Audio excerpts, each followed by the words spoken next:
What's more evil, demons attacking people and sending them to hell, or human beings trying to use the fear of those demons to control others? That question and crazy premise is at the heart of Hellbound, Netflix's latest offering of South Korean horror. I would like to welcome you all to the new world. Faith and fear are at the heart of Hellbound. The show begins with an unimaginable premise. Seemingly ordinary people are visited by a supernatural apparition who tells them that they have been marked for death and will be taken to hell at a certain date and time.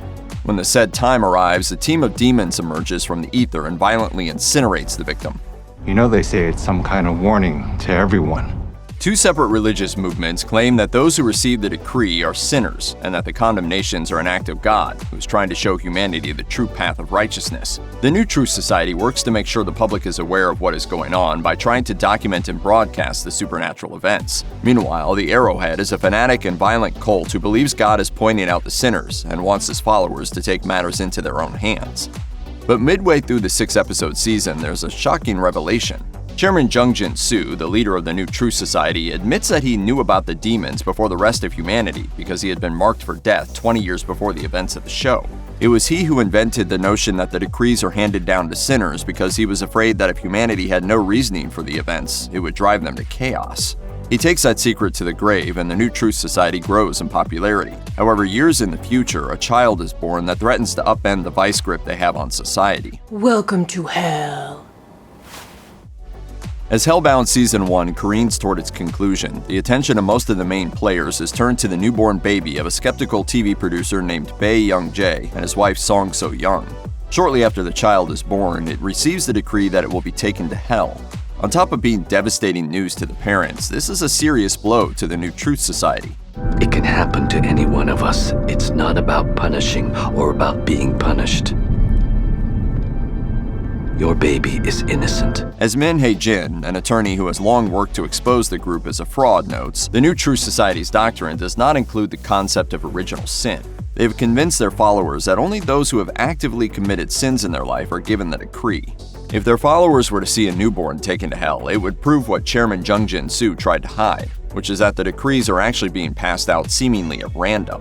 This is why Min Hae-jin wants the parents to live stream the moment that their baby is taken to hell. If you decide to let us broadcast this demonstration, the baby will save the world. Unlike some other similar shows about religious phenomena, Hellbound makes it very clear from the beginning that there are supernatural forces at play. There's no question that people are being horrifically killed by smoke demons, but nobody actually knows what the demons are or why they chose the people they chose. The New Truth Society and the Arrowhead, who are not officially linked but often secretly collaborate, use the idea that the demons only come for sinners to try and control society. Their assumed morality also allows them to violently silence non-believers. That is why when both groups find out about the newborn baby that is marked for hell, each tries to stop the public from finding out.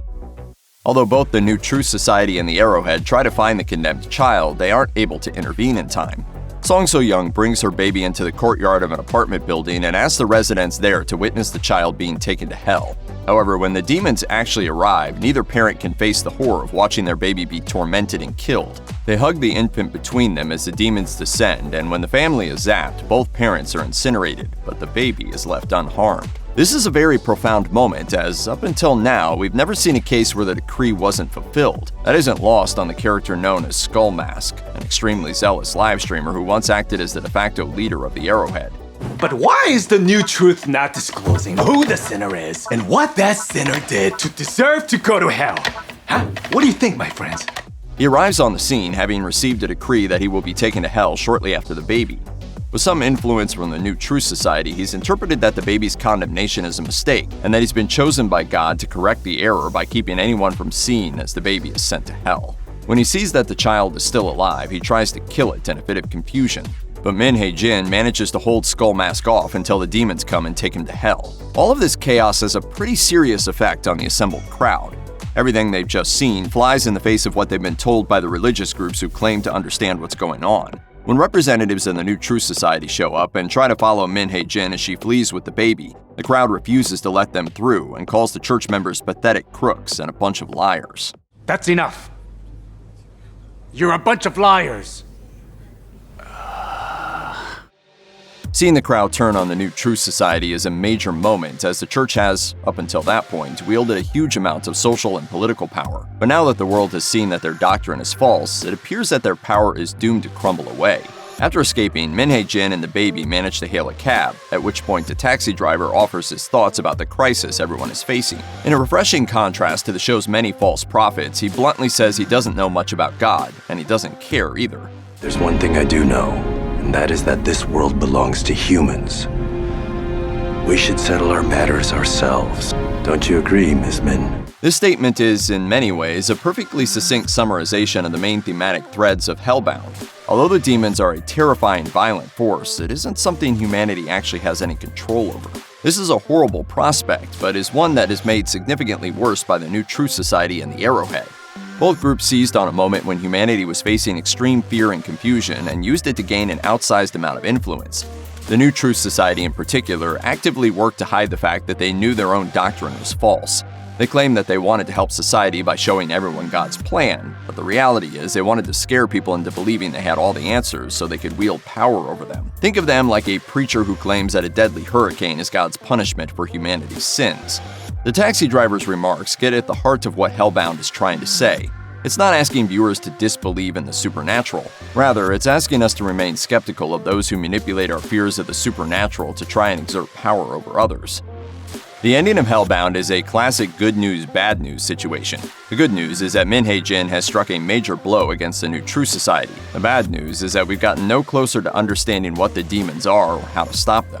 In the episode's final moments, we also learn that there are more to the decrees than we previously knew.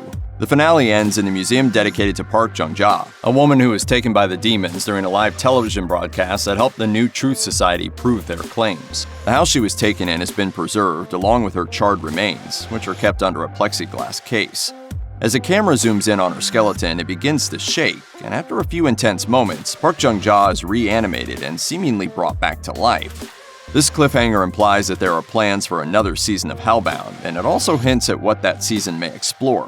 While Season 1 focused on the human response to the arrival of the demons, we don't actually learn much about the phenomenon itself. By introducing this new wrinkle to the process, that those condemned to hell may eventually be resurrected, the show is perhaps indicating that if there is a Season 2, we might be digging deeper into the actual mythology of the demons themselves. Why was Park Jung-ja resurrected? What will she have to say about what she experienced? And while we're at it, why was the baby spared by the demons? We'll just have to hope that Netflix brings back Hellbound for a second season so we can get those answers. I'm so happy I can hardly wait. Check out one of our newest videos right here. Plus, even more Looper videos about your favorite movies and TV shows are coming soon. Subscribe to our YouTube channel and hit the bell so you don't miss a single one.